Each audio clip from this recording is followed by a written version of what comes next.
Hello everybody, you tuned into Cragcore. Please like the channel and please like the video. Even if you don't like the video, remember, just like that shit. Anyway, okay, so let's get down to business.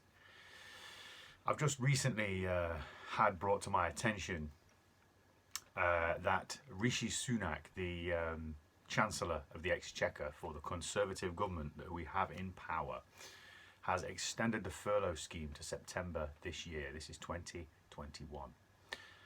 Now, I don't know if anybody remembers that last year in 2020, the self-employment income support scheme and the furlough schemes and what have you, they were extended until March this year.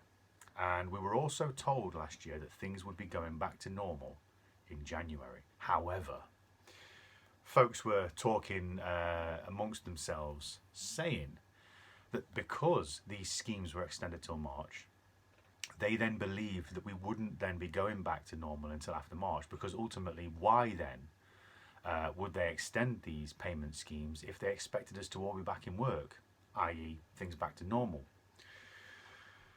So alarm bells were ringing, and then all of a sudden January came and all these new things happened, so to speak, and then we didn't go back to work. And we were told now that we're going back to work, everything's going back to normal by June and July 2021. So, I mean, what a nightmare this has been, first of all. Let's just take a moment to reflect, because it's been an absolute nightmare. We'll get into that nightmare in a second. However, let's just continue on the thread that we're on.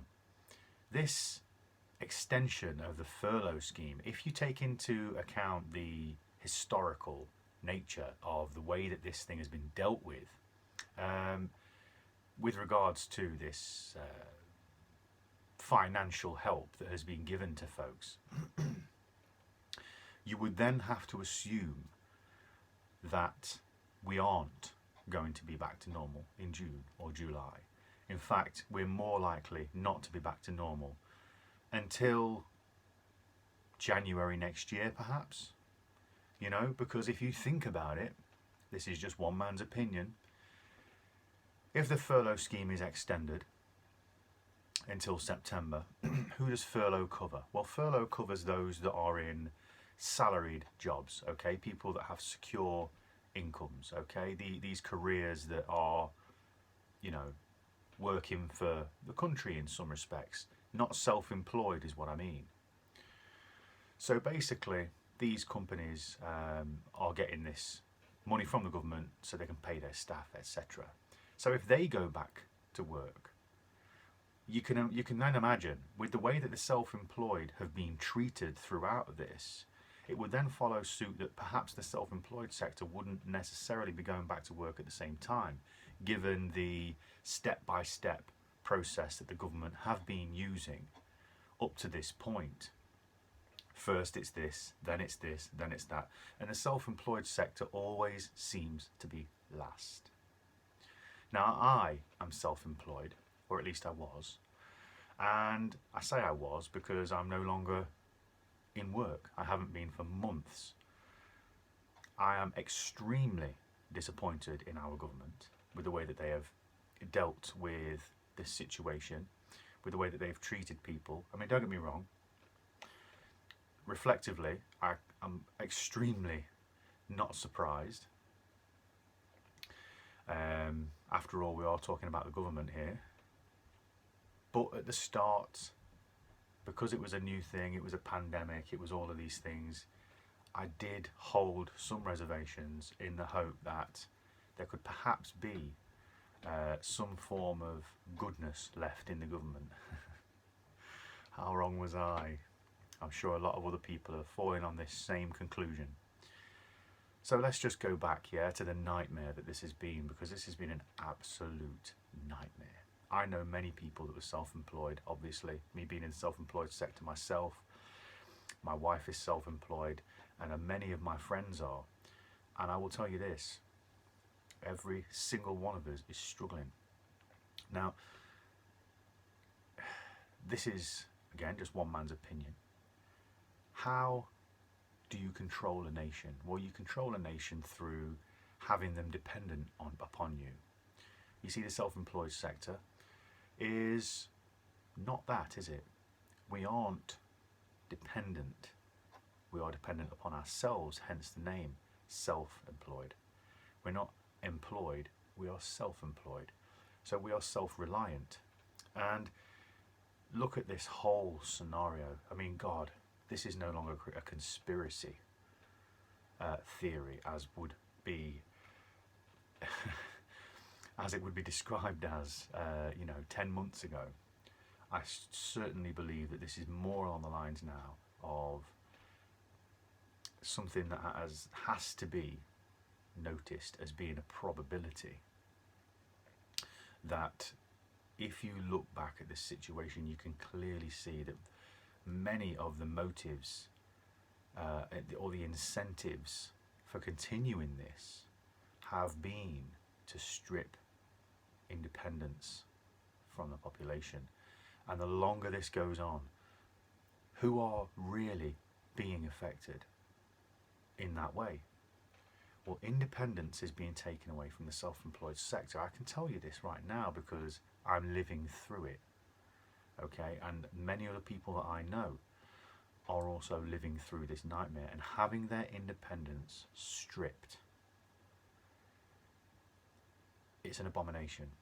The whole situation is abhorrent, and something needs to be done, because ultimately it's okay for people like myself just to get here on YouTube and start prattling on and saying how hard things are for me and how bad they are and how I can't cope and all of this stuff.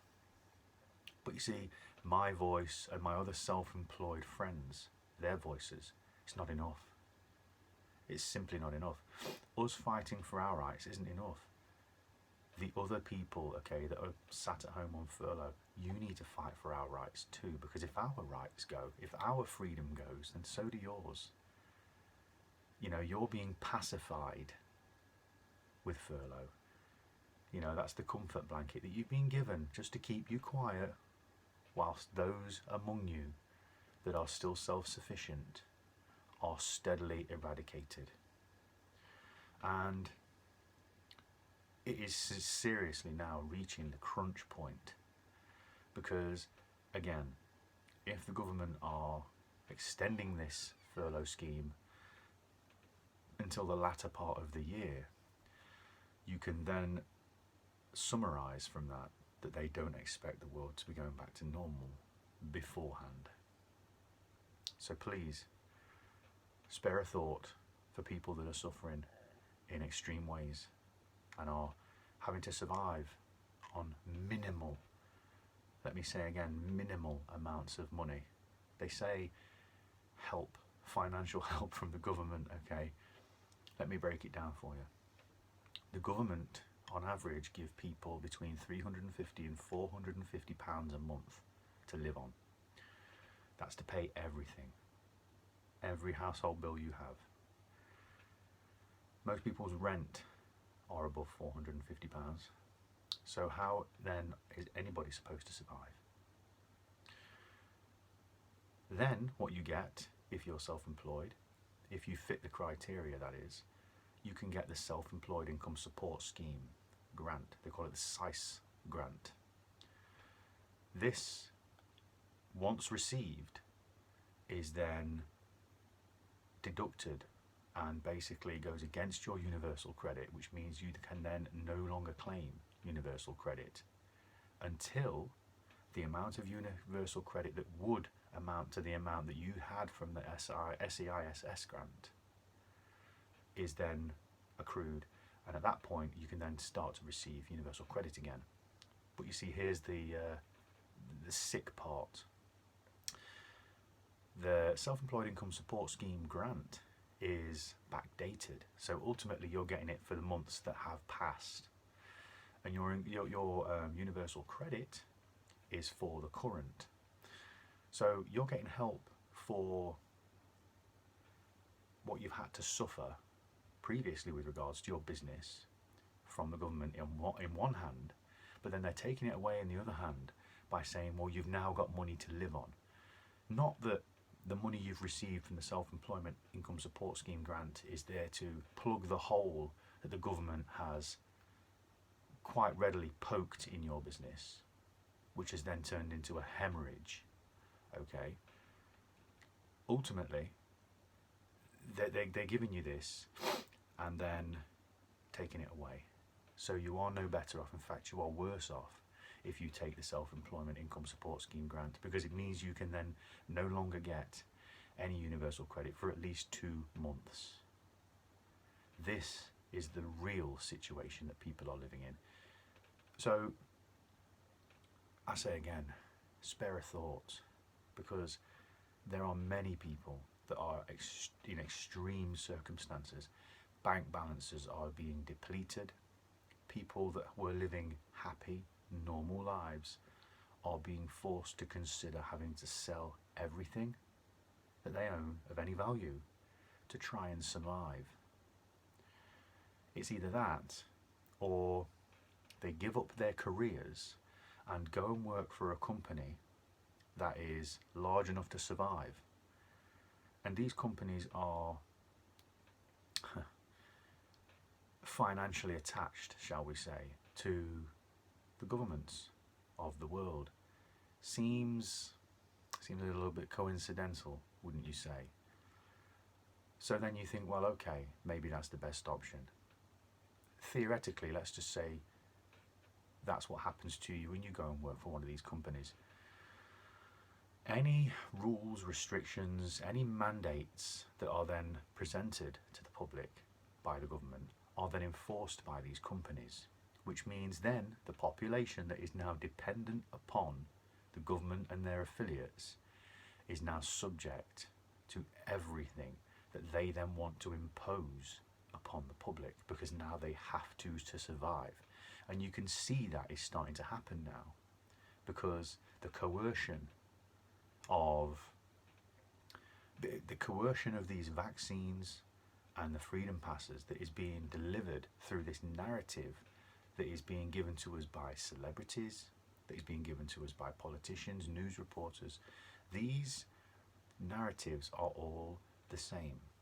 Okay, these people that are saying that it's a good thing to have a vaccine pass, these people that are saying it's a good thing to make sure that you get the vaccine, okay? Otherwise, it's okay that you can be told that you can't go to work. You can see it happening now, and it's starting to reach a point where we are moving into a very, very dangerous position in life. Remember, the vaccines are apparently needed, okay, to stop the infection, or at least to slow the symptoms, which will therefore quell the infections.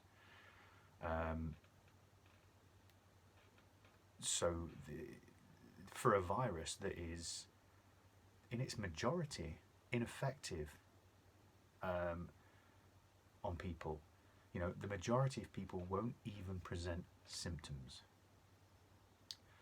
So now you can take from that if the vaccine is there to prevent the symptoms, which therefore then prevents the spread, is there anything as asymptomatic spread at all, which we were told was the reason to enforce mandatory face coverings?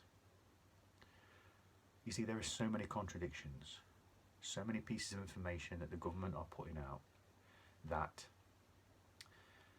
they then use in order to bring about new rules and regulations, okay, and certain mandates upon the public. And then they bring something else out which contradicts it, like what I've just described. But then they don't then revoke the need for that particular mandate, i.e. face coverings. Because now, through the very admission of the vaccine being used for the suppression of symptoms, therefore rendering the spread less apparent in society, that then shows that the asymptomatic spread of COVID-19 is not even a thing. Therefore, what's the point in wearing a mask if you aren't presenting symptoms? But they haven't revoked the mandate for face coverings. You see, this is why I said many months ago, if you give away your freedoms, you won't get them back. They won't give them you back. You have to fight to keep them. not just for yourself, but for everybody, because we are all in this together, and we will all suffer. Regardless of who's suffering now, eventually we will all suffer. Okay, so I feel as though I have given enough for this video. At 15 minutes in, I'm going to say thank you for watching, and this is Cragcore signing off. I hope you all have a very good day.